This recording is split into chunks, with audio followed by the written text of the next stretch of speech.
नमस्कार, अपना प्रदेश उत्तर प्रदेश उत्तराखंड देख रहे हैं आप। मैं हूं आपके साथ पूजा मोहन पांडे। बुलेटिन की शुरुआत करते हुए सबसे पहले आपको बता दें, उत्तर प्रदेश विधानसभा के बजट सत्र का आज अंतिम दिन रहा। बजट सत्र के दौरान सीएम योगी आदित्यनाथ का संबोधन हुआ। इस दौरान सीएम योगी ने समाजवादी पार्टी प्रमुख अखिलेश यादव के साथ ही पूरे विपक्ष को निशाने पर लिया है। उन्होंने राहुल गांधी पर भी जमकर हमला बोला। सीएम योगी ने कहा, राहुल गांधी विदेश में भारत की बुराई करते हैं और अखिलेश यादव यूपी के बाहर यूपी की।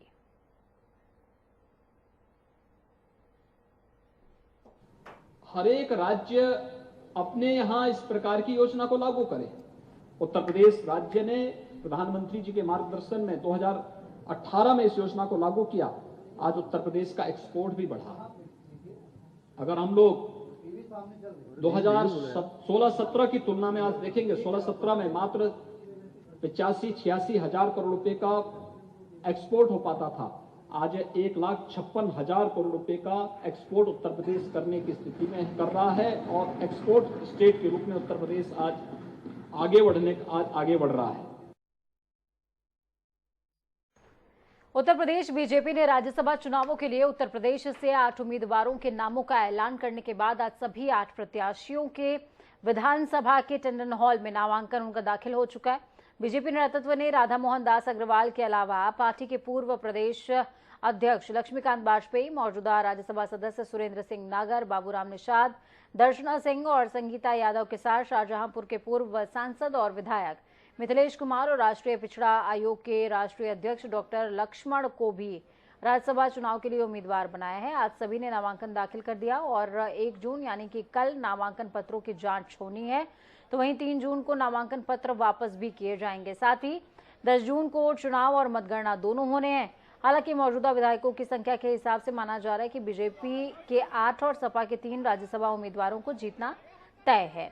उत्तर प्रदेश से 31 राज्यसभा सदस्य चुने जाते हैं, जिनमें 11 सदस्यों का कार्यकाल पूरा हो चुका है। तो वहीं नामांकन के बाद प्रत्याशियों ने जनता टीवी से खास बातचीत करते हुए बीजेपी आलाकमान का आभार भी जताया है। इस वक्त हमारे साथ बाबूराम निषाद है, जो कि नामांकन दाखिल करने के बाद इस वक्त यहाँ पे मौजूद हैं। बाबूराम निषाद जी, नामांकन तो दाखिल कर लिया, क्या कहेंगे? अब नामांकन दाखिल हो गया, अब इंतजार है प्रमाण पत्र का, और जब प्रमाण पत्र मिल जाएगा तो दिल्ली पहुंचेंगे और दिल्ली पहुंचकर जो अग्रिम कार्रवाई होगी वो की जाएगी। एक निषाद समाज में एक सबसे बड़ा सवाल उठता है कि आरक्षण को लेकर के उनको आरक्षण में शामिल नहीं किया जा रहा है। इस पर आप क्या आने वाले वक्त में देखा जाएगा कि राज्यसभा में बाबूराम निषाद समाज के मुद्दों को उठाएंगे?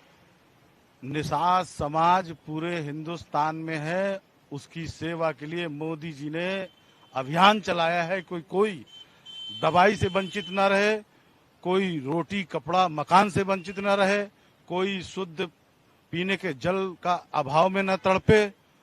इसलिए मछुआरे समाज की समस्या का निदान मोदी जी ने पूरे देशव्यापी अभियान चलाकर किया है। अन्न योजना उसको मिल रही है और निश्चित रूप से आरक्षण की बात मैं इसलिए नहीं छेड़ूंगा कि आरक्षण की बात छेड़ करके मैं किसी को गुमराह नहीं करना चाहता। संजय निषाद लगातार इस चीज की मांग कर रहे हैं। संजय निषाद जी क्या मांग कर रहे हैं? वो इंडियन शोषित हमारा आम दल के राष्ट्रीय अध्यक्ष हैं, उनको अधिकार है कि जो भी बात करनी हो कर ले। हमें कोई मिलाकर आप सर्व समाज की बात करें। सर्व समाज, ये थे बाबूराम निषाद। इनका साफ तौर पे कहना था कि सिर्फ निषाद समाज की बल्कि सर्व समाज की बात करेंगे। कैमरा राजेश के साथ मैं जय सिंह, जनता टीवी, लखनऊ। इस वक्त हमारे साथ राज्यसभा प्रत्याशी के तौर पे नामांकन दाखिल करके इस वक्त हमारे साथ हैं दर्शना सिंह। उनसे खास बातचीत करें। दर्शना जी, एक महिला के तौर पे आज आपने राज्यसभा में नामांकन दाखिल कराया, कैसे देख रही हैं आप? सबसे पहले तो मैं अपने शीर्ष नेतृत्व का बहुत बहुत आभार प्रकट कर रही हूँ कि उन्होंने एक महिला, एक साधारण कार्यकर्ता को ये सम्मान दिया है, ये जिम्मेदारी दी है। आप राष्ट्रीय उपाध्यक्ष भी हैं महिला मोर्चा की, जिम्मेदारियां आपकी बढ़ जाती हैं, क्योंकि अगर 2022 का विधानसभा चुनाव को देखें तो महिलाओं की आधी हिस्सेदारी रही है। प्रधानमंत्री मोदी के भी भाषण को आपने सुना होगा, तो ऐसे में आपकी भी जिम्मेदारियां बढ़ जाती हैं महिलाओं को लेकर। निश्चित तौर पे महिलाएं बहुत अच्छा काम कर रही हैं समाज में निकलकर। भारतीय जनता पार्टी में भी जो हमारी पदाधिकारी बहनें हैं महिला मोर्चा की, वो बहुत अच्छा काम कर रही हैं। और आपने देखा होगा कि 2022 के विधानसभा चुनाव में महिलाओं की हिस्सेदारी बढ़ी है। अगर राज्यसभा में आपको अहम मुद्दे महिलाओं को लेकर हो तो कौन से मुद्दे उठाएंगे? देखिए, भारतीय जनता पार्टी महिलाओं के लिए बहुत काम कर रही है। केंद्र की माननीय मोदी जी की सरकार और उत्तर प्रदेश की योगी जी की सरकार। तो हमारे पास कोई मुद्दे नहीं है, लेकिन महिलाओं को मजबूत बनाने के लिए जो भी हो सकता है वो हम करेंगे। बहुत बहुत धन्यवाद। ये थी दर्शना सिंह का साफ तौर पे कहना था कि महिलाओं को जो भी जुड़े मुद्दे होंगे उस पर हम काम करेंगे और के हर मुद्दों को हम राज्यसभा में उठाएंगे। कैमरा राजेश के साथ मैं जय सिंह, जनता टीवी, लखनऊ।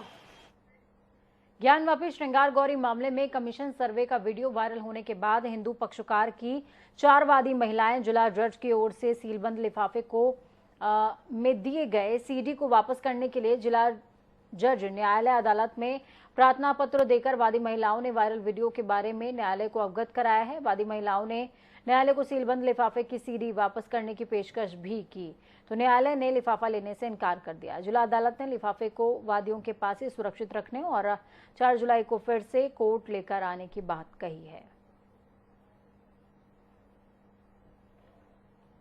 मतलब हम लोग सरेंडर करने गए थे, लेकिन माननीय जज ने नहीं लिए।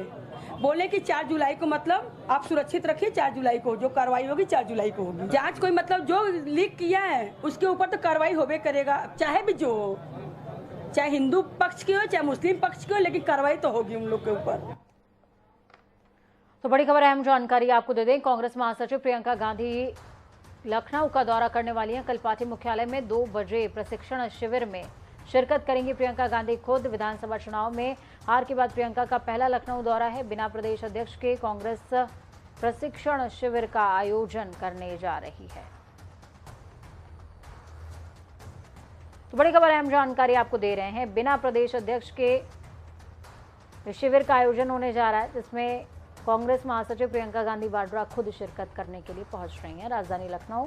हालांकि विधानसभा चुनावों के दौरान काफ़ी ज़्यादा गहमा गहमी और कैंपेनिंग करती नजर आई थी। लड़की हूँ लड़ सकती हूँ जैसे स्लोगन भी आपने सुने होंगे, लेकिन फिलहाल उस बात को काफ़ी लंबा समय बीत चुका है और उस समय अवधि के बाद आज, माफ़ कीजिएगा, कल पहली बार प्रियंका गांधी वाड्रा लखनऊ में नजर आएंगे। केंद्रीय महिला और बाल कल्याण मंत्री स्मृति ईरानी एक दिन के दौरे पर अपने संसदीय क्षेत्र अमेठी पहुंची थी, जहां उन्होंने अलग अलग कई कार्यक्रमों में हिस्सा लिया। स्मृति ईरानी ने भाजपा सरकार का कार्यकाल के दौरान विकास की योजनाओं का खाका खींचा और गरीब कल्याण योजना के लाभार्थियों से काफी देर तक वार्ता भी की है। ये कार्यक्रम शिमला से पीएम नरेंद्र मोदी के वर्चुअल संवाद के लाइव प्रसारण और विभिन्न योजनाओं के लाभार्थियों को लाभान्वित करने के लिए आयोजित किया गया था। तो वहीं कार्यक्रमों में हिस्सा लेने के बाद केंद्रीय मंत्री ने कांग्रेस पर जमकर निशाना साधा। उन्होंने कहा, अमेठी की जनता विकास के लिए संघर्ष करती रही है और वो विश्व में घूम रहे थे। जब वो सांसद यहाँ से थे, पत्रकार उनके बारे में अटकलें लगाते थे कि वो दिल्ली में हैं या फिर इटली में। आज ये हमारा गौरव है कि 8 साल बाद 3.5 लाख से ज़्यादा किसानों को जीवन में पहली बार बैंक के खाते में प्रति वर्ष 6,000 रुपये मिलते हैं किसान सम्मान निधि के अंतर्गत। अमेठी में 40 साल से लंबित मांग थी मेडिकल कॉलेज की, जिसे गांधी खानदान कभी पूरा नहीं कर पाया, लेकिन अमेठी की इस मांग को पूरा किया प्रधानमंत्री जी ने। राहुल गांधी जाने जाते थे विश्व भ्रमण के लिए, अमेठी सांसद होने के बावजूद अमेठी से गायब होने के लिए, लेकिन जो विश्व भर में घूमते थे उनके अपने संसदीय क्षेत्र में कभी पासपोर्ट सेवा केंद्र नहीं। वो पासपोर्ट सेवा केंद्र भारतीय जनता पार्टी की सरकार के सौजन्य से बना। परिवारवाद ने लोकतंत्र का किस प्रकार से हनन किया और मेरिट पर चलने वाली, राष्ट्र सेवा की भावना से चलने वाली सरकार नरेंद्र मोदी की सरकार से किस प्रकार से इस क्षेत्र का उत्थान हुआ, अमेठी आज उसका एक अप्रतिम उदाहरण है। तो वक्त यहाँ पर एक छोटे से ब्रेक का। ब्रेक के उस पार खबरों का सफर लगातार जारी है।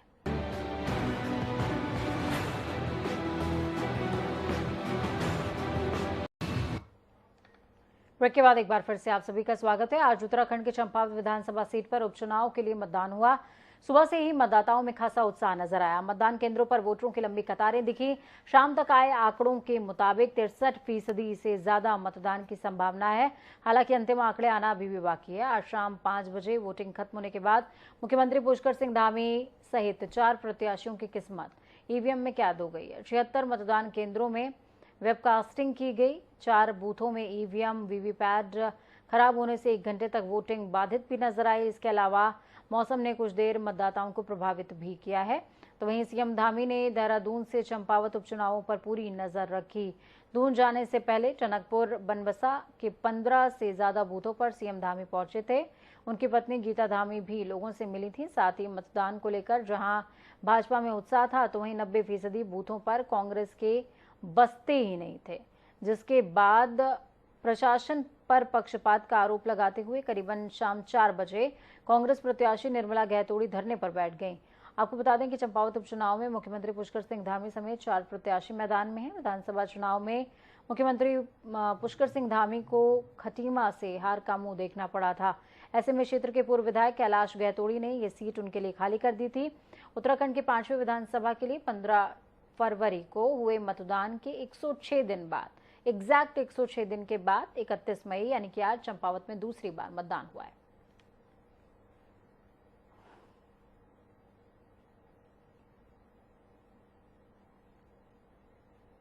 देहरादून में आज बीजेपी की राज्यसभा प्रत्याशी कल्पना सैनी ने नामांकन दाखिल कर दिया। नामांकन प्रक्रिया में सीएम पुष्कर सिंह धामी समेत बीजेपी के प्रदेश अध्यक्ष मदन कौशिक, पूर्व सीएम रमेश पोखरियाल निशंक, वित्त मंत्री प्रेमचंद अग्रवाल समेत कई बीजेपी के दिग्गज मौजूद रहे हैं। साथ ही कैबिनेट मंत्री धन सिंह रावत, सुबोध उनियाल, राज्यसभा सांसद नरेश बंसल भी बीजेपी प्रत्याशी के नामांकन प्रक्रिया में मौजूद रहे हैं।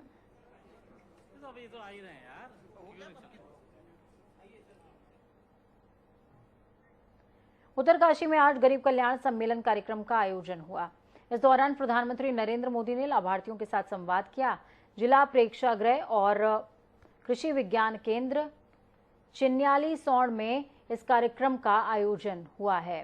कार्यक्रम में केंद्र सरकार की योजनाओं के लाभार्थी मौजूद रहे। आपको बता दें कि कार्यक्रम के अंतर्गत जिले के कई लाभार्थियों को केंद्र की अलग अलग योजनाओं से लाभान्वित भी किया गया।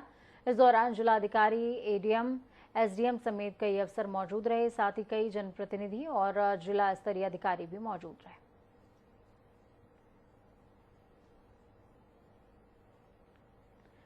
एक कार्यक्रम में शिरकत करने मसूरी पहुंचे पूर्व सीएम हरीश रावत ने बीजेपी सरकार को घेरा।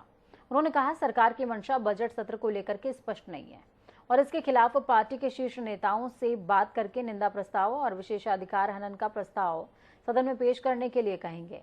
हरीश रावत ने कहा कि गैरसैंण में विधानसभा का बजट सत्र न करना विधानसभा का अपमान है। अगर बजट सत्र गैरसैंण में अभी नहीं हो पाता है तो आगे कोई भी सत्र वहां होगा, इस पर संशय है। उन्होंने चारधाम यात्रा को लेकर के भी सरकार को आड़े हाथों लिया। पूर्व सीएम हरीश रावत ने कहा कि चारधाम यात्रा में अव्यवस्थाओं का बोलबाला है और यात्रियों की मृत्यु की दर बढ़ रही है। साथ ही चिकित्सा सुविधा भी यात्रियों को नहीं मिल पा रही है। वहीं भू कानून को लेकर के कहा कि सरकार की मंशा सशक्त कानून को लेकर साफ नहीं है। गैरसैंण में बजट सत्र का आयोजन न करना ये विधानसभा का अपमान है। विधानसभा का प्रस्ताव है कि बजट सत्र गैरसैंण में और आपने उसका अवमानना किया। मैं तो अपने लीडर अपोजिशन से कहूँगा कि सरकार के खिलाफ निंदा प्रस्ताव लाएं और प्रिविलेज विशेषाधिकार हनन का नोटिस दें मुख्यमंत्री को और संसदीय कार्य मंत्री को। देहरादून में कांग्रेस 2 दिवसीय चिंतन शिविर का आयोजन करने जा रही है, जिसकी तैयारी को लेकर प्रदेश कांग्रेस अंतिम रूप दे रही है। इस पर कांग्रेस महामंत्री संगठन मथुरा दत्त जोशी का कहना है कि उदयपुर में आयोजित चिंतन शिविर से मिले निर्देशों को लेकर उत्तराखंड चिंतन शिविर में चर्चा होगी। साथ ही तमाम कांग्रेस के नेता एकजुट होकर पार्टी की मजबूती को लेकर चर्चा करेंगे। में हुआ था चिंतन शिविर और नव संकल्प के रूप में उसको हम मना रहे हैं और उसमें हमारे विधायकगण हैं, पूर्व विधायकगण हैं, सांसदगण हैं, पूर्व सांसदगण हैं, जिला कांग्रेस कमेटी के अध्यक्ष हैं, प्रदेश के पदाधिकारी हैं, एआईसीसी के जो प्रदेश के हमारे सदस्यगण हैं वो सदस्यगण हैं। तो उसमें पार्टी को हम किस तरीके से यहाँ पर मजबूत कर सकते हैं, भारतीय जनता पार्टी के खिलाफ किस तरीके से हम आंदोलन कर सकते हैं।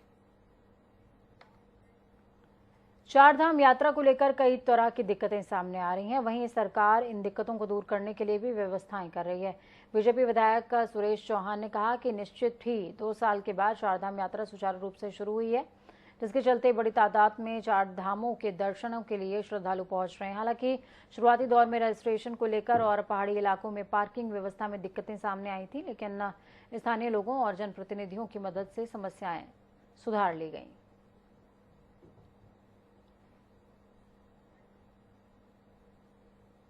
बहुत अच्छी यात्रा चल रही है। शुरुआती तौर पर ज़रूर काफ़ी दिक्कतें आई, जैसे अभी तक जो है पहाड़ों में पार्किंग की व्यवस्था सुचारू रूप से नहीं हुई और टेम्प्रोरी हम सब ने मिलकर पार्किंग की व्यवस्था की। और शुरू में जो हमारे यशस्वी मुख्यमंत्री माननीय धामी जी, उन्होंने पूरे चार धाम को फोकस किया है और दिन रात हर बात पर बार बार बात करते रहते हैं कि कैसे यात्रा और जो हमारे देश विदेश से तीर्थाटन पर्यटन आ रहे हैं उनको कैसे अच्छी व्यवस्था मिले, कैसे यात्रा सुचारू रूप से चले। कई दिक्कतें आई, जैसे रजिस्ट्रेशन का मामला है, बहुत ज़्यादा भीड़ हो रही है। वक्त यहाँ पर छोटे से ब्रेक का। ब्रेक के उस पार खबरों का सफर लगातार जारी रहेगा। बने रहिए जनता टीवी के साथ। हमें आपकी ताकत, हमारी ये कामना है कि आपका आने वाला कल आज से बेहतरीन भी हो और सुरक्षित भी। नमस्कार।